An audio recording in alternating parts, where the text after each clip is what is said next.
یہ وہی مشہور زمانہ زیورات ہیں نا جو ہارون عبید کی بیوی کے تھے اور غائب ہو گئے تھے؟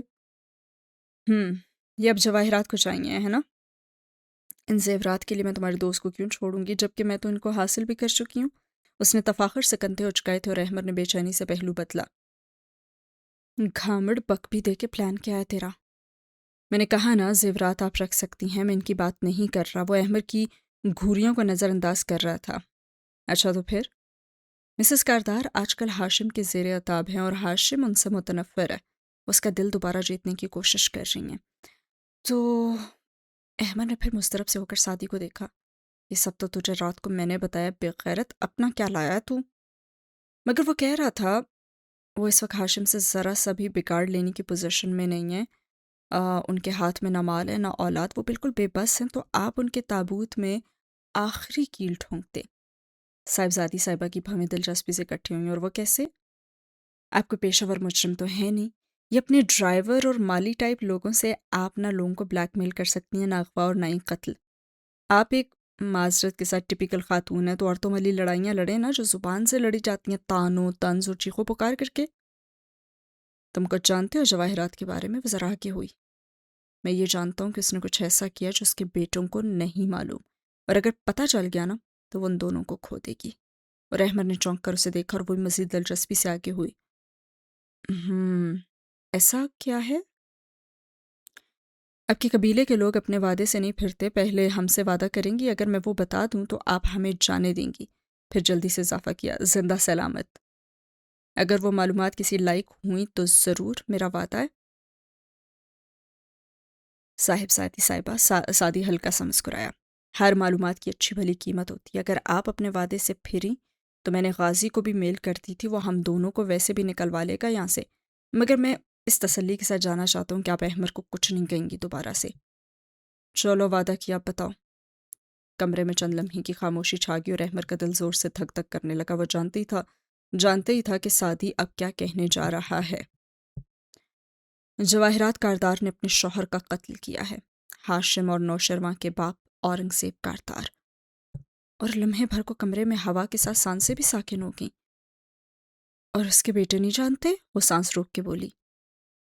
نہیں، وہ دونوں ایک ساتھ بولے تھے اور حیرت سے ایک دوسرے کو دیکھا۔ دوسرا کیسے جانتا تھا؟ دونوں نے سوچا، اور صاحبزادے صاحبہ کی آنکھوں میں ایسی چمک ابھری جو میز پہ رکھے زیورات سے زیادہ آنکھیں چندھیا دینے والی تھی۔ باتور خان، اس نے جذبات سے مخمور آواز میں زور سے آواز لگائی۔ ملازم بھاگتا ہوا آیا۔ ناشتہ تیار کرواؤ اور پھر گاڑی لگواؤ، ہمارے مہمان ناشتے کے بعد واپس جائیں گے، تب تک میں ان سے کچھ بات کر لوں۔ خوشگوار موڈ میں اس کو ہاتھ سے جانے کا اشارہ کیا اور فوراً مؤدب سا پلٹ کر، اب وہ مسکراتے ہوئے ان دونوں کی طرف متوجہ ہوئی۔ ثبوت کیا ہے اس کا؟ ثابت تو نہیں کرنا نا آپ نے عدالت میں، صرف اس کے بیٹوں کو بتانا ہے، آگے جواہرات کا چہرہ بتا دے گا کہ وہی قاتل ہے۔ سعدی نے اطمینان سے کہا تو احمد نے جلدی سے اضافہ کیا، مگر ہم آپ کو وہ واقعات بتا سکتے ہیں جو اس قتل کے آس پاس یا اس کی وجہ سے ہوئے ہیں۔ آپ ان کا ذکر کریں گی نا ہاشم کے سامنے تو وہ مان جائے گا۔ گڈ، وہ مسکرا کے پیچھے ہوئی۔ میں سن رہی ہوں، تم بولتے جاؤ۔ 1.5 گھنٹے بعد جب صبح پوری طرح روشن اور چمکدار ہو چکی تھی، وہ دونوں احمد کی فلیٹ بلڈنگ کے سامنے کھڑے تھے، اور جو کار ان کو عزت و اکرام سے ادھر چھوڑ کے آئی تھی وہ اب زن سے آگے بڑھ چکی تھی، اور احمد اس کی طرف گھوما اور ایک دم غصے سے اسے دیکھا۔ اب جواہرات سے کیسے بچیں گے ہم؟ ان کا اتنا بڑا راز کھول دیا تم نے، میں کبھی بھی ان کو ایسا دغا نہ دیتا اگر تم نہ بات شروع کرتے۔ اوہ بالکل، تم ان کو لوٹ سکتے ہو، ان کا مال لے کے بھاگ سکتے ہو، مگر ان کو دغا نہیں دے سکتے۔ ٹھیک ٹھیک، بک بک نہ کرو، اس نے بالوں میں انگلیاں پھیرتے ہوئے جیسے اضطراب کم کرنا چاہا۔ اب میں جواہرات کا کیا کروں گا؟ جیسے کہ میں جانتا ہی نہیں ہوں کہ تم یہاں سے بھاگ جاؤ گے، ویسے ایسے موقعوں پہ جان بچانے والے کا شکریہ بھی ادا کیا جاتا ہے۔ اور سعدی نے قدر خفگی سے یاد دلایا اور احمد کے تنے تاثرات ڈھیلے پڑے، ہلکی سی مسکراہٹ چہرے پہ آئی۔ شکریہ، اب کیا کچھ کھلاؤں تمہیں؟ صحیح والا ناشتہ، نہ کہ وہ خوف والے ماحول جیسا ناشتہ۔ جھرجھری لیتے اس نے جیب پہ ہاتھ مارا۔ جو والٹ انہوں نے تمہارا واپس کیا تھا احمد، وہ تمہاری اس پاکٹ میں نہیں ہے بلکہ دوسری پاکٹ میں ہے۔ احمد کا ہاتھ رک گیا مگر مسکراہٹ گہری ہوئی۔ تم تو بدل گئے ہو pizza boy. I learn from the best۔ وہ بھی سادگی سے مسکرایا، اور دونوں اس خوشگوار صبح میں کھلے آسمان تلے عمارت کے سامنے کھڑے تھے۔ پھر تم یہاں سے بھاگ رہے ہو یا نہیں؟ سعدی نے پوچھ لیا، اور وہ جوتے سے زمین کو مسلتا سر جھکائے بولا، There are 3 ways for a person to disappear. The first is to die, the second is to lie, and the last one is to be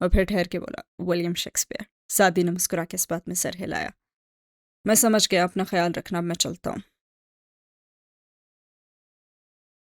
Ahmad نے اس کا شانہ جواباً تھپتھپایا اور مسکرا کے بولا تم بھی شادی کر لینا۔ وہ الوداعی ملاقات کسی بھی جذباتی سین کے بغیر ختم ہوئی اور وہ دونوں محض گلے ملایا، پھر ہاتھ ملا اور سعدی پارکنگ ایریا کی طرف بڑھ گیا۔ اپنی کار میں آ کے بیٹھا تو دیکھا موبائل زوم زوم کر رہا تھا۔ امی میں آ رہا ہوں گھر، اور نہیں میں نے کورٹ میرج نہیں کر لی، آپ بے فکر رہیں۔ کار سٹارٹ کرتے ہوئے خوشگوار سے انداز میں بولا تھا، مگر دوسری طرف کے الفاظ سن کر وہ تھک سے رہ گیا۔ زمر؟ کیا ہوا زمر کو؟ کس ہاسپٹل میں؟ وہ یوں دل سے گزرتے ہیں کہ آہٹ نہیں ہوتی، وہ یوں آواز دیتے ہیں کہ پہچانی نہیں جاتی۔ ہسپتال کا وہ کمرہ خاموش سرد سا لگتا تھا۔ میز پہ رکھے تازہ پھولوں کی خوشبو نے مگر اسے معطر کر رکھا تھا، اور یہ پھول حنین لائی تھی۔ اور خود جانے کہاں گم ہو گئی تھی۔ کمرے میں دونوں کے سوا اس وقت کوئی بھی نہیں تھا، اور وہ یوں چت لیٹی تھی کہ سرہانے سے بیڈ اٹھا ہوا تھا، ستکیوں پہ سر رکھا اونچا دکھائی دیتا تھا۔ ہاتھ پہلو میں رکھے تھے اور ان پہ نالیاں لگی تھیں، اور چند ایک خراشیں، گلا خراب، بخار، شوق، اس سے زیادہ اسے کچھ بھی نہیں ہوا تھا، اور وہ دیکھنے میں ذرا زرد مگر پرسکون نظر آ رہی تھی۔ اور بیڈ پہ اس کے قریب بیٹھا اسے دیکھتا فارس تھکا تھکا سا چہرہ لیے اس کا ہاتھ دونوں ہاتھوں میں رکھے تھامے ہوئے فکر مندی سے اسے ہی دیکھ رہا تھا۔ زمر، پھر نرمی سے اسے پکارا۔ زمر نظریں پھولوں سے ہٹا کر اس کی طرف موڑی اور ملائمت سے مسکرائی، پر بولی کچھ نہیں۔ شادی کی سالگرہ مبارک ہو، جانے کس دل سے اس نے کہا تھا، وہ بھی کس دل سے ہی مسکراتی تھی۔ تم ٹھیک ہو؟ وہ رات والے لباس میں تھا اور آستین اسی طرح چڑھا رکھی تھی اور چہرے پہ تھکن زیادہ فکر تھی۔ اس نے لیٹے لیٹے سر کو ذرا سی جنبش دی۔ میں بہت ڈر گیا تھا، مجھے لگا میں تمہیں کھو دوں گا۔ اور وہ اسے اسی طرح دیکھی گئی، بولی کچھ نہیں، اور لبوں پہ مسکراہٹ تھی۔ تم بھی ڈر گئی تھیں؟ اس نے پھر سے سر کو خم دیا۔ اب ذہنی طور پہ کیسا محسوس کر رہی ہو؟ فارس نے بات کرنے کی ایک اور کوشش کی۔ اس نے ساتھ ہی ذرا سے شانے اچکائے، گویا ٹھیک ہوں کہہ رہی ہو، اور فارس کی بے چینی بڑھتی گئی۔ تمہاری آواز تو ٹھیک ہے نا؟ کیا گلا بیٹھ کے تمہیں بہت چلانا پڑا ہوگا، ہے نا؟ اس نے دھیرے سے نفی میں سر ہلایا، جانے وہ تین میں سے کس بات کا جواب تھا، لیکن وہ خاموش ہو گیا۔ چند لمحے فضا میں خاموشی پھولوں کی مہک سے لپٹی ساکن کھڑی رہی۔ وہ بار بار لب کھولتا، پھر ٹھہر جاتا، اور ویسا کیا کہے کہ آگے سے وہ کچھ بولے، کوئی تو بات کرے۔ کچھ تو بولو، کچھ کہو نا۔ اور وہ اسی طرح خاموش رہی۔ اسے زمر کو شوق سے نکالنا تھا، کچھ تو اسے خود کہنا پڑے گا نا۔ مجھے تمہیں کچھ بتانا تھا، بہت پہلے ہی بتا دینا چاہیے تھا، مگر نہیں بتا سکا۔ کل رات مجھے پہلے سے زیادہ یہ بات محسوس ہونے لگی تھی۔ وہ اب کی نظریں جھکا کر بولا تھا، اور تکیے پہ سر رکھے لیٹی زمر اسی سادگی سے اسے دیکھے گئی۔ مسز کاردار نے صرف تمہاری کڈنی رپورٹ میں رد و بدل نہیں کیا تھا، وہ تمہاری منگنی توڑوا کر تمہیں کولیٹرل ڈیمیج بنانا چاہتی تھی تاکہ تم میرے خلاف گواہی دو۔ اسی لیے انہوں نے، اس نے سر جھٹکا، وہ سب ایک جھوٹ تھا کہ تم ماں نہیں بن سکو گی، کہ تمہاری کبھی فیملی نہیں ہو سکے گی۔ تمہاری فیملی ہوگی سمر، تمہاری ہماری فیملی ہو سکتی ہے سمر۔ وہ اب بھی نظریں جھکائے ہوئے تھا۔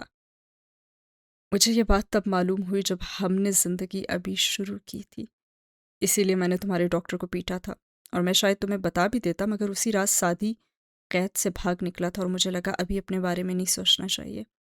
پھر بعد میں نے کافی عرصہ تمہیں یہ سب نہیں بتایا، کیونکہ میں نہیں چاہتا ہے کہ تم ایک خاندان بنانے کی آرزو میں اپنی صحت داؤ پہ لگاؤ۔ یہ ممکن ہے مگر مشکل ہے، اور میں تمہیں خطرے میں نہیں ڈالنا چاہتا تھا۔ آئی ایم سوری، مجھے یہ سب نہیں چھپانا چاہیے تھا، مگر میں نے وہی کیا جو مجھے تمہارے لیے بہتر لگا۔ اس نے نظریں اٹھائیں تو وہ اسے اسی طرح دیکھ رہی تھی، نرمی اور ملائمت سے مسکراتے ہوئے۔ اسے شوق سا گزرا۔ تم جانتی تھی؟ اس نے سچائی سے نفی میں سر ہلایا۔ وہ نہیں جانتی تھی، مگر جان کر بھی کوئی تاثر نہیں دیا تھا۔ فارس نے گہری سانس لی۔ تمہیں برا لگا میرا تم سے چھپانا؟ اس نے پھر نفی میں گردن کو جنبش دی، اور فارس نے بے چینی سے پہلو بدلا۔ کچھ تو بولو سمر، کوئی تو بات کرو، کل رات کی کوئی بات کرو، کچھ کہو، مجھے تکلیف ہو رہی ہے۔ وہ چند لمحے سے دیکھتی رہی، پھر دھیرے سے لب کھولے۔ قانون شہادت میں وہ کون سا آرٹیکل ہے جس کے تحت میاں بیوی کو ایک دوسرے کے خلاف گواہی دینے کے لیے مجبور نہیں کیا جا سکتا؟ اس کی آواز صاف تھی، اور فارس بالکل ٹھہر کے اسے دیکھنے لگا، اور پریشانی سے اور حیرت سے، کیا؟ کیا تمہیں معلوم ہے کہ ایک ایسا آرٹیکل موجود ہے جس کے تحت میاں بیوی ایک دوسرے کے خلاف گواہی دینے کے پابند نہیں ہوتے؟ اور فارس نے حیرت سے نفی میں سر ہلایا تو زمر نے مسکرا کے اس بات میں گردن ہلائی۔ دیکھا، میں تمہیں جانتی ہوں، تم میرا خیال ہے کہ تم آرام ہی کرو، میں آپا اور حنین کو دیکھتا ہوں۔ وہ الجھا ہوا سا اس کا ہاتھ چھوڑ کے کھڑا ہو گیا اور زمر نے اطمینان سے آنکھیں بند کر لی۔ وہ ذہنی طور پہ ٹھیک نہیں ہے۔ باہر آ کر وہ حنا کے ساتھ آروکا اور دھیرے سے بولا، مجھ سے قانون شہادت کے آرٹیکلز کا پوچھ رہی ہے؟ استغفر اللہ۔ ہیں؟ حنا کی آنکھیں پوری کھل گئی، پھر اسے افسوس ہوا اس ساری ٹریجڈی میں قانون شہادت کو لانے کا مطلب ہی کیا تھا۔ یقیناً وہ ذہنی طور پہ شدید ہل کر رہ گئی تھی۔ تم لوگ اس سے اب ایسی کوئی بات نہ کرو، نصرت نے ان دونوں کو ٹوکتے ہوئے وہ اندر بڑھ گئیں اور اسی پل دوسری جانب سے سعدی آتا دکھائی دیا اور فارس اور حنین جو سرگوشی میں بات کر رہے تھے اس کو دیکھ کر اسی جانب گھومے اور اس کے چہرے پہ ہوائیاں تھیں۔ زمر ٹھیک ہے نا؟ وہ تو ٹھیک ہے، تم کیسے ہو اور کیا یہ ای میل کیا تم نے مجھے؟ وہ برہمی سے بولا۔ احمد مشکل میں تھا، ساری تفصیل بتاتا ہوں، پہلے میں زمر سے مل لوں۔ پریشانی سے کہتا وہ دور جاتی ندرت کے پیچھے لپکا اور فارس آنکھیں مشکوک انداز میں سکیڑ کر اسے جاتا ہوا دیکھتا رہا۔ اس تلخ اور اندھیری رات کا تو اختتام ہو چکا تھا اور یہ صبح کافی امید افزا لگتی تھی۔ جلا ہے جسم جہاں دل بھی جل گیا ہوگا، کوریدتے ہو جو اب راکھ جستجو کیا ہے؟ قصر کاردار پہ عجیب سی مردنی چھائی تھی۔ صبح طلوع ہو چکی تھی اور ملازم نئے سرے سے اس محل کو سجانے اور سنوارنے میں لگ گئے تھے، مگر کوئی عجیب ویرانی اور ہولناکی سی تھی، دور و دیوار سے ٹپکتی ہوئی محسوس ہوتی تھی۔ ایسے میں جواہرات شب خوابی کے لباس میں ملبوس لاؤنج کی کرسی پہ تمکنت سے بیٹھی اخبار سامنے پھیلائے ہوئے مطالعے میں منہمک تھی۔ تبھی دروازہ زور سے کھلا تو اس نے اینک کے پیچھے سے نگاہیں اٹھا کے دیکھا۔ دروازہ واپس دے مار کے شیرو اندر آیا تھا اور چال میں عجیب سی لڑکھڑاہٹ تھی۔ رات کا ملجگا لباس اور سرخ آنکھیں اور بکھرے بال اور جواہرات نے ناپسندیدگی سے اسے دیکھا۔ دروازہ واپس دے مار کے شیرو اندر آیا تھا، چال میں عجیب سی لڑکھڑاہٹ تھی، رات کا ملجگا لباس اور سرخ آنکھیں بکھرے بال جواہرات نے ناپسندیدگی سے اسے دیکھا۔ تم ساری رات کدھر تھے اور کیا منہ دھونے کا وقت بھی نہیں ملا تھا تمہیں؟ وہ جو چلتا آ رہا تھا آواز پہ رکا اور سرخ آنکھیں گھما کر تنفر سے اسے دیکھا۔ کیا آپ کے بڑے بیٹے نے نہیں بتایا کہ اس نے کیا کیا ہے؟ اور جواہرات نے چونک کر اخبار نیچے کیا۔ ہاشم؟ کیا ہوا؟ وہ ٹھیک تو ہے؟ بھائی نے ممی زمر کو ہوٹل کی لفٹ میں بند کر دیا تاکہ وہ مر جائے۔ وہ درد سے تنفر سے غصے سے دبی دبی آواز میں غرایا تو وہ سکتے میں آ گئی۔ لیکن وہ تو نہیں مری، فارس نے اسے بچا لیا۔ تو پتہ ہے بھائی نے کیا کیا؟ آبی کو، آبدار کو مار دیا، اپنے ہاتھوں سے اس کو میرے سامنے مار دیا۔ آبدار مر گئی ممی؟ اس کی آنکھوں سے آنسو نکل کے چہرے پہ لڑک گئے اور جواہرات سن سی بیٹھی رہ گئی۔ آبدار مر گئی؟ اس نے بے یقینی سے دہرایا اور وہ اب ادھر ادھر سیڑھیاں چڑھتا اوپر جا رہا تھا، مگر ملکہ ابھی تک برفی بنی ہوئی تھی۔ ابھی بادباں کو تہ رکھوا، ابھی مضطرب ہے رخ ہوا، کسی راستے میں ہے منتظر وہ سکون جو آ کے چلا گیا۔ مورچال میں شام اتری تو گھر کی رونقیں پھر سے جاگ اٹھی۔ زمر ڈسچارج ہو کر آ گئی تھی اور اپنے کمرے میں صوفے پہ پیر اوپر کر کے بیٹھی تھی۔ بیڈ پہ لیٹے رہنا اسے گوارا نہیں تھا، بال آدھے بندھے ہوئے تھے اور ناک سرخ لگتی تھی۔ پانی میں پڑے رہنے کے باعث اسے بخار اور فلو ہو گیا تھا، سو ہاتھ میں ٹیشو بھی پکڑ رکھا تھا، البتہ چہرے پہ بس مسکراہٹ تھی۔ بالکل ساتھ بڑے ابا کی ویل چیئر بھی رکھی ہوئی تھی اور وہ فکر مندی سے اس کی طرف جھکے اس سے چھوٹے چھوٹے سوال پوچھ رہے تھے اور وہ ہلکی سی آواز میں جواب دے رہی تھی۔ کسی نے کسی سے کچھ چھپایا نہیں تھا سوائے ملازموں کے، سبھی جان گئے تھے کہ گزشتہ رات ہوا کیا تھا۔ آخر یہ ہاشم کب ہماری جان چھوڑے گا؟ ابا نے نم آواز میں سے پوچھا تھا۔ یہ سب کب ختم ہوگا؟ اور زمر نے گہری سانس لے کر ہلکے سے کندھے اچکائے۔ پتہ نہیں زمر۔ حنا دروازے سے اندر آئی۔ زمر نے سر اٹھا کے مسکرا کے اسے دیکھا، وہ قدرے جھجک کر داخل ہو رہی تھی، دونوں ہاتھوں میں ایک سیڑھی پکڑ رکھی تھی اور پریشان مرچھائی ہوئی لگتی تھی۔ صرف ہاشم ہی نہیں، اور بھی لوگ شامل تھے، مثلاً وہ شہرین۔ اس کی آواز برہمی سے ذرا کانپی۔ اس کا بھی کچھ کرنا ہوگا۔ چھوڑو ہنی، زمر نے سر چھٹکا، مگر اس نے وہ سی ڈی اس کی طرف بڑھائی۔ یہ شہری کی ویڈیو جو احمد نے دی تھی بہت پہلے، بڑے ابا کی موجودگی کے باعث اس نے آنکھوں سے اشارہ کیا، کارڈ گیم کلب والی ویڈیو۔ اب اس کو شہری کے خلاف۔ اور زمر نے سی ڈی اس کے ہاتھ سے لی اور کھٹ کے ساتھ اس کے 2 ٹکڑے کر دیے اور حنین کچھ بول نہیں سکی۔ انتقام کا چکر کبھی بھی ختم نہیں ہوتا حنا، چھوڑ دو اور جانے دو۔ اس نے دونوں ٹکڑے بے نیازی سے میز پہ ڈال دیے اور حنا نے سر جھکا دیا اور چند لمحے تینوں کے درمیان خاموشی رہی اور پھر حنا نے آنکھیں اٹھائیں۔ آپ کچھ بات تو کریں، گویا شکایت کی۔ اور زمر چند لمحے سے دیکھتی رہی۔ تمہاری آنکھیں اب کیسی ہیں؟ میری آنکھیں؟ آپریٹ ہوئی تھی نا، لیزر سرجری، اینک اتارنے کو، اب نظر ٹھیک آتا ہے؟ چ- جی، ایک عجیب حیران سی نظر اس پہ ڈالی۔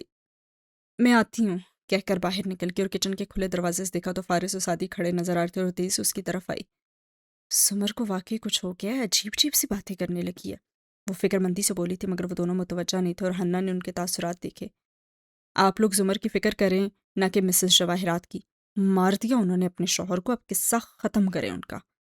صبح سے وہ ساری کتھا سن سن کے بیزار سی ہو گئی تھی۔ ہم اس بات کو زیادہ اچھے طریقے سے استعمال کر سکتے تھے، کاؤنٹر سے ٹیک لگائے کھڑا فارس افسوس سے بولا، اور ساتھ ہی بار بار نفی میں سر ہلاتا، پھر سعدی کو گھورتا۔ اگر تم مجھے وقت پہ بتا دیتے تو، جیسے آپ تو کبھی کچھ چھپاتے ہی نہیں ہیں۔ زیادہ بک بک مت کرو، ان کے اپنے مسئلے تھے۔ اندر کمرے میں ابا زمر سے سوال کر رہے تھے، تم اتنی چپ چپ کیوں ہو؟ کیونکہ میں ہمیشہ ہی بولتی رہتی ہوں ابا، وہ مدھم آواز میں بولی تھی۔ آوازیں ہوا کی لہروں پہ اوپر اٹھتی ہیں، دائیں بائیں بکھرتی ہیں، پانی میں دب جاتی ہیں۔ اتنا سارا پانی دیکھا ہے میں نے کہ میں اب بولنا، لڑنا، جھگڑنا چاہتی ہی نہیں ہوں۔ وہ زخمی سا مسکرائی تھی۔ میں سکون، صلح صفائی سے رہنا چاہتی ہوں۔ مجھے ہر بات کے 100 جواب نہیں دینے، مجھے بحث بھی نہیں کرنی۔ بہت گزار لی میں نے زندگی لڑتے، جھگڑتے، بحث کرتے۔ اب میں تھک گئی ہوں اور میں سکون چاہتی ہوں۔ ماموں، بھائی، زمر، اسامہ کی لاؤں سے چلاتی آواز پہ وہ چونکی، دل زور کا دھڑکا، اور پھر ایک دم اٹھ کر باہر کو دوڑی۔ ٹیشو کہیں نیچے گر گیا۔ لاؤنج میں سب بھاگم بھاگ جمع ہوئے۔ اسامہ دیوار پہ نصب ٹی وی اسکرین کے سامنے کھڑا تھا جہاں خبر چل رہی تھی اور نیوز کاسٹر بول رہی تھی اور تصویریں چمک رہی تھیں، مگر اسامہ سکتے صرف ایک ہی بات دہرا رہا تھا، آبدار عبید ڈوب کر مر گئی۔ اور لاؤنج میں سناٹا چھا گیا اور زمر نے کرب سے آنکھیں بند کیں اور بدک صوفے پہ بیٹھی چلی گئی، اور حنین نے لبوں پہ ہاتھ رکھ لیا اور سعدی نے پریشانی سے کچھ بڑبڑاتے جلدی سے موبائل نکالا، اور فارس وہ خالی خالی نظروں سے اسکرین کو دیکھ رہا تھا، اور وہ ڈوب کر مری تھی اور وہ پانی میں مری تھی۔ وہ آبدار تھی، پانی سے بنی، کانچ سے بنی، وہ اسکرین کو دیکھ رہا تھا اور اس کی رنگت سفید پڑتی جا رہی تھی۔ قبریں ہی بتا سکتی ہیں اس شہر جبر میں مر کر دفن ہوئے ہیں کہ زندہ گڑے ہیں یہ لوگ۔ 2 دن بعد ہارون عبید کی رہائش گاہ کے سبزہ زار پہ گزشتہ 2 روز سے عجیب سناٹا چھایا ہوا تھا۔ سارے پرندے سہم کر اڑ گئے تھے، مور اپنے پنجروں میں دبک کر بیٹھے ہوئے تھے، جانور ساری رات عجیب سی آوازیں نکالتے تھے، اور ایک سفید ایرانی بلی تھی جو در سے چلاتی سارے میں بلائی بلائی پھرتی تھی، ہر شے پہ جھپٹتی، ہر کونا سونگتی، مگر قرار کہیں نہیں تھا۔ اس وقت بھی وہ سیڑھیاں پھلانگ کر اوپر بھاگتی آتی دکھائی دے رہی تھی۔ راہداری عبور کی اور اسٹڈی کے ہاتھ کھلے دروازے کے سامنے جا رکی، در سے عجیب آوازیں نکالتی وہ وہیں ڈور میٹ پہ بیٹھ گئی اور سر اپنی کھال میں دے دیا۔ اسٹڈی میں نیم اندھیرا تھا۔ ہارون آرام دہ سی کرسی پہ ٹیک لگائے بیٹھا تھا، 2 انگلیوں میں سگار دبا رکھا تھا جس سے دھوئیں کے مرغولے اڑ اڑ کر فضا میں گم ہو رہے تھے۔ سارے میں سفید دھواں سا ابھرا ہوا تھا، بھرا ہوا تھا، اور نیکوٹین کی بو۔ ان کا لباس بے داغ کلف لگا نفیس سا تھا، بال شیو سب بنے ہوئے تھے، بس چہرے پہ گہری ویرانی تھی، آنکھوں میں خالی پن تھا۔ ایسا درد دل کو کاٹتا تھا جو نہ کبھی پہلے محسوس ہوا تھا، نہ کبھی محسوس کرنا اس نے چاہا تھا۔ میز پہ ایک فوٹو فریم رکھا تھا جس میں سرخ رومال سر پہ باندھے مسکراتی ہوئی لڑکی نظر آ رہی تھی۔ ہارون کی ویران نظریں اس شفاف چہرے پہ جمی تھیں اور درد ہی بڑھتا جا رہا تھا۔ ساتھ رکھا موبائل زوں زوں کرنے لگا تو وہ گہری سانس لے کر سیدھا ہوا، سگار ایش ٹرے میں ڈالا اور کھنکار کے خود کو کمپوز کیا، پھر فون کان سے لگایا۔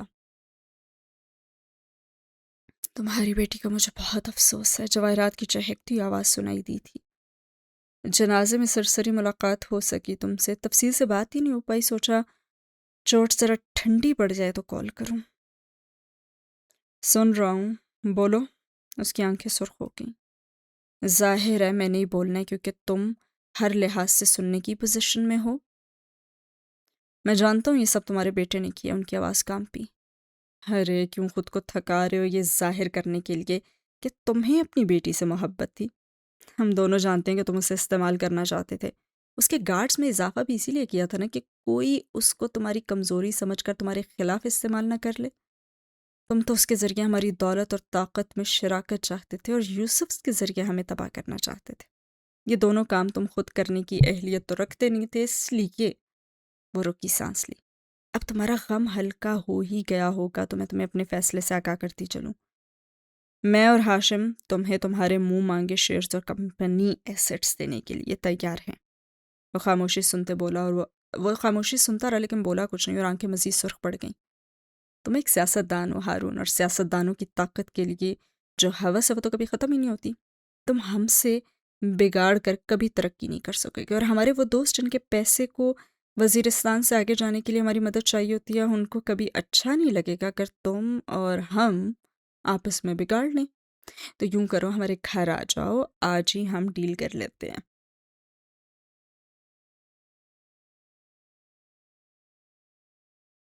مجھے ہر چیز کاغذات پہ چاہیے، بلکہ ان وائٹ میں، اور زرنگا کے زیورات بھی، وہ سر مہری سے بولے تھے۔ وہ بھی مل جائیں گے، مگر شیئرز اور دوسرے اثاثاجات کی بات تو پہلے ہوگی نا۔ میں لنچ پہ انتظار کروں گی تمہارا، خوشگوار سے انداز میں کہہ کر اس نے فون بند کر دیا اور ہارون نے موبائل بیزاری سے میز پہ ڈال دی اور آنکھیں بند کر لیں۔ قصر کاردار میں واپس آؤ تو ہاشم کے کمرے کے پردے بند تھے اور وہ رف سی جینز ٹی شرٹ میں ملبوس صوفے پہ ٹانگ جمائے بیٹھا تھا۔ دوپہر کے باوجود اندھیرا لگتا تھا، مگر ہاشم کا ویران چہرہ، بڑی شیو، بکھرے بال، سب ٹیبل لیمپس کی زرد روشنی میں نظر آ رہا تھا۔ کھڑکی کے قریب کھڑی جواہرات نے موبائل میز پہ رکھا اور اپنائیے سے مسکراتے اس کے قریب آئی۔ وہ سنجیدگی کے سامنے دیکھتا رہا۔ اسپاٹ اور سرس اور جواہرات نے اس کے کندھے پہ ہاتھ رکھا اور نرمی سے کہا، میں تمہیں سمجھ سکتی ہوں اور میں تمہارے ساتھ ہوں۔ تھینکس۔ اس کے چہرے پہ چھائی سرد برف میں دراڑ پڑی۔ اب کیسا محسوس کر رہے ہو؟ 2 دن سے تو تم کمرے سے نکلے ہی نہیں۔ ٹھیک ہوں ممی، وہ دھیرے سے بولا۔ تمہیں گلٹ ہے نا؟ وہ نرمی سے کہتی اس کے ساتھ بیٹھی۔ نہیں، مجھے کوئی افسوس نہیں ہے، میں نے جو کیا ٹھیک کیا، وہ گردن اکڑا کے بولا تھا۔ اور اب جو بھی مجھے دکھ دے گا میں اس کو اپنے ہاتھوں سے عبرتناک شکست دوں گا۔ اور اس کی آنکھوں میں آگ کی لکیٹیں سی اٹھ رہی تھی اور جواہرات مسکرائی۔ گڈ، امید ہے اب تم مجھے بھی سمجھ سکو گے۔ میں نے خاور اور سعدی کی موت کا حکم نامہ اسی لیے جاری کیا تھا کیونکہ میں تمہیں مزید تکلیف سے بچانا چاہتی تھی۔ اگر وہ دونوں مر گئے ہوتے نا تو اس دن کی نوبت ہی نہ آتی۔ اور ہاشم نے محض سر کو خم دیا، بولا کچھ نہیں۔ جواہرات غور سے اس کے تاثرات دیکھتی رہی، اسے تسلی ہوئی۔ سر دیوار پگھل رہی تھی اب۔ کل سے میں تمہارے ساتھ آفس جاؤں گی، ان کاغذات کو واپس لے لو۔ ہارون سے متعلق بہت سے معاملات مجھے ہی سنبھالنے ہوں گے۔ ملکہ کو اپنا تخت تو واپس مل گیا تھا۔ ولی عہد نے اس بات میں سر ہلا دیا اور پھر اسے دیکھا۔ ہارون کیا مجھے یوں ہی جانے دے گا؟ وہ ذرا حیران تھا اور جواہرات بھی اختیار کھلکھلا کر ہنس پڑی۔ اس کی گوری رنگت میں گلابیاں کھل گئی تھیں۔ ارے تم نے کیا سمجھ رکھا ہے کہ ہر انسان کو اپنی اولاد سے اتنی محبت ہوتی ہے جتنی مجھے ہے؟ نہیں ہاشم، ہر طاقتور اور ہر دولت مند انسان اپنی اولاد کی میری طرح پرستش نہیں کرتا۔ ہم اس کے غم کا مداوع تو کریں گے تو وہ ہمارے سامنے آواز تک نہیں نکال سکے گا۔ اور پھر جو بھی ہو، تمہاری ماں، اس کا ہاتھ دونوں ہاتھوں میں لے کر دبایا، تمہارے ساتھ ہے۔ اور ہاشم نے اب کے نرمی سے شکریہ کہا اور وہ پہلے سے بہتر نظر آ رہا تھا، اور جواہرات کسی ایسی فیری ٹیل ملکہ کی طرح لگ رہی تھی جو کسی نوجوان خوبصورت لڑکی کا خون پینے کے بعد پھر سے جوان ہو جاتی ہے۔ اور سائڈ ٹیبل پہ رکھا ابھی تک گیلا محسوس ہوتا سرخ رومال اسی خاموشی سے وہاں پہ پڑا ہوا تھا۔ سوداگری سے ہم کو سودا نہیں ہے کچھ بھی، کوئی بیچ بیچ کھائے گاہک بدل بدل کے۔ سورج سوا نیزے پہ تھا اور فوڈلی ایور آفٹر کی اونچی کھڑکیاں دھوپ سے چمک رہی تھیں۔ پارکنگ لاٹ میں کار روک کر فارس باہر نکلا تو وہ سنجیدہ سے دکھائی دیتا تھا۔ بھوری شرٹ پہنے، بال تازہ، چھوٹے کٹے تھے، بھویں بھنچے۔ وہ دروازہ لاک کر رہا تھا جب نوشرواں اس کے قریب جا کر رکا۔ وہ احساس ہونے پہ پلٹا، اس سے نگاہ ملی تو خاموشی سے واپس مڑ کے کار کا لاک پھر سے چیک کیا۔ آبدار مر گئی فارس، اور شیرو کے الفاظ ٹوٹے ہوئے تھے مگر حلیہ آج ٹھیک تھا۔ وہ ڈریس شرٹ اور کوٹ میں ملبوس تھا اور شیو بھی بنی ہوئی تھی مگر ناک گلابی تھا اور آنکھوں میں کرچیاں تھیں۔ ہاں جانتا ہوں۔ وہ اسپاٹ سا واپس گھوما اور ایک نظر اس پہ ڈالی۔ کیوں آئے ہو؟ وہ وہیں تھی اس رات، میں نے لفٹ کا بتایا تھا تمہیں مگر اس نے الزام اپنے سر لے لیا۔ ہاشم بھائی نے میرے سامنے اس کو مار دیا۔ تم کیوں آئے ہو؟ وہ دھوپ کے باعث آنکھیں چھوٹی کر کے اسے دیکھ رہا تھا اور نوشروان نے زکام زدہ انداز میں ناک سے سانس اندر کھینچی۔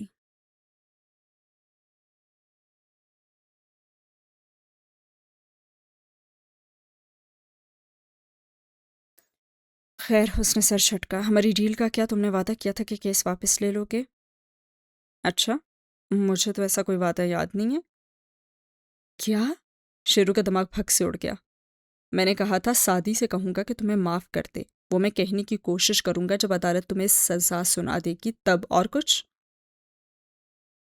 میں نے تمہاری، وہ زور سے بولنے لگا تھا، پھر ارد گرد آتے جاتے لوگوں کا احساس کر کے چپ ہو گیا اور دبا دبا سے غرایا۔ میں نے تمہاری مدد کی، زمر کو بچایا، اور تم کہہ رہے ہو کہ تم صرف کوشش کرو گے، اور اگر تم کامیاب نہ ہوئے تو؟ تم نے آبدار کو بچانے کی کوشش کی، کیا تم اس میں کامیاب ہوئے؟ وہ تندی سے بولا تھا اور شیرو لمحے بھر کو کچھ کہہ ہی نہیں سکا۔ وہ میرے ہاتھ میں نہیں تھا، اور یہ میرے ہاتھ میں نہیں ہے، وہ رکھائی سے کہتا پلٹ گیا، مگر نوشرواں تیزی سے اس کے سامنے آیا۔ میرے خلاف کیس واپس لے لو، مجھے باعزت بری ہونے دو، میں ملک چھوڑ کر چلا جاؤں گا، نئی زندگی شروع کر لوں گا، اور میں آبدار کے قتل کیس میں گواہی دینے کو بھی تیار ہوں، میں نے خود ہاشم بھائی کو اسے مارتے دیکھا ہے۔ اب فارس نے افسوس اور ترحم سے دیکھا۔ ہمیشہ اپنا ہی سوچتے ہو تم، جو بھائی تمہیں بچانے کے لیے سب کر رہے اس کے خلاف کھڑے ہونے کو تیار ہو؟ واہ! مگر آبدار کے قتل کیس میں تم لوگوں کو اس سے بڑی گواہی کہاں سے ملے گی؟ یہ کون سا قتل کیس؟ کہاں کا کیس؟ ہم کوئی کیس نہیں کر رہے کسی پہ، ہم آبدار کی فیملی نہیں ہے، جو کیس ہوگا وہ اس کا باپ ہی کرے گا، ہم نہیں کر سکتے، اس لیے میرا وقت ضائع نہ کرو، میں نے کہا نا سادی سے بات کروں گا، آگے اس کی مرضی۔ میں نے زمر کی جان بچائی ہے فارس، یہ بات بھولو کہ وہ اس سب کا شکار بھی تمہاری وجہ سے ہوئی تھی، کوئی احسان نہیں کیا تم نے اس پر، اور یہاں سے چلتے بنو، تمہارے بھائی کے ہر کاروں نے دیکھ لیا نا تو تمہاری جان لے لے گا۔ اور ایک سر میں نظر اس پہ ڈال دی، اور نوشرواں بیچارہ دبے دبے غصے سے اسے دیکھتا رہ گیا۔ وہ نہیں سمجھ سکا تھا کہ فارس بے حس نہیں ہے، وہ ڈسٹرب ہے۔ اور قصر کاردار کے ڈائننگ ہال میں اشتہا انگیز مہک پھیلی ہوئی تھی، طویل میز انواع و اقسام کے طعام سے سجی تھی، اور سربراہی کرسی بیٹھی جواہرات دائیں ہاتھ براں جمع ہارون کی طرف کاغذ پڑھا رہی تھی، جنہیں وہ انعماق سے پڑھنے لگے تھے۔ پھر مقابل میں بیٹھے شیو بنائے بال جمائے تازہ دم سے ہاشم نے قلم ہارون کی طرف بڑھایا تو انہوں نے اسے تھامتے ہوئے ایک گہری نظر اس پہ ڈالی اور پھر دستخط کر دیے۔ وکلا نے اٹھ کر ہاتھ ملائے، جواہرات نے مبارکباد دی، اور ہاشم نے فاتحانہ نگاہوں سے ہارون کا دیکھتے ہوئے ہاتھ بڑھایا، جسے انہوں نے مسکرا کے تھاما۔ سارے سودے طے ہو گئے، سارے حساب ختم ہو گئے، اور ملکہ اپنی سربراہی کرسی پر لوٹ آئی۔ کیا زندگی اس سے بھی زیادہ حسین ہو سکتی تھی؟ جواہرات نے سوچا۔ جس کو فلک نے لوٹ کے ویران کر دیا، ہم رہنے والے ہیں اسی اجڑے دیار کے۔ نوشرواں کے جانے کے بعد فارس کچھ دیر فوڈلی ایور آفٹر کے کاؤنٹر پہ بے مقصد حساب کتاب چیک کرتا رہا، پھر باہر نکل آیا، لیکن وہ بہت خاموش تھا۔ چہرہ بالکل سپاٹ تھا، جیسے ہر طرف سکوت ہو، سناٹا ہو، اور وہ اسی خاموشی سے کار میں بیٹھا اور اسے بے مقصد سڑکوں پہ دوڑاتا گیا۔ تارکول کی گرم دہتی سڑکیں، ساتھ سے بھاگتے درخت، اور زندگی بھی پیچھے کو بھاگنے لگی تھی۔ زرداشہ کے قتل کو 2 دن ہو گئے تھے شاید، وہ اب روز زمر کی خیریت پوچھنے جانے لگا تھا۔ بار بار وہ صرف یہ جاننا چاہتا تھا کہ اس روز وہ اور زرداشہ وہاں کیا کر رہی تھی۔ جب زمر ہوش میں ہی نہ آئی اور اسے کوئی جواب ہی نہ ملا تو وہ دوسرے رشتہ داروں سے جواب مانگنے جانے لگا، اور وہ زرداشہ کی موت کا سراغ لگا کر ہی رہے گا، یہ تو طے تھا، مگر کہاں سے اور کیسے؟ اس نے زرداشہ کا کمرہ کھنگالا، ہر شے تلپٹ کر دی، اور تبھی اس کو ڈریسنگ ٹیبل کی دراز سے وہ سی ڈی ملی۔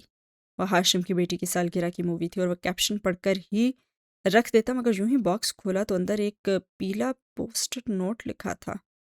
زرداشہ کی عادت تھی گھر میں ہر جگہ بالخصوص فریج پہ پیلے نوٹس لگا کر رکھتی تھی، اور گروسری میں کیا لانا ہے، کس کی سالگرہ آنے والی ہے، یہ بھی اس نے لگایا تھا، اور وہ ٹھہر کر دیکھنے لگا۔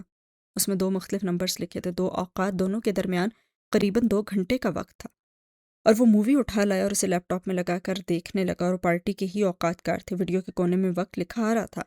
اس نے متعلقہ وقت تک ویڈیو فارورڈ کی، وہ لاؤنج کا منظر تھا، اور اس نے دوسرے وقت تک فارورڈ کی، اور پھر بھی لاؤنج کا ہی منظر تھا۔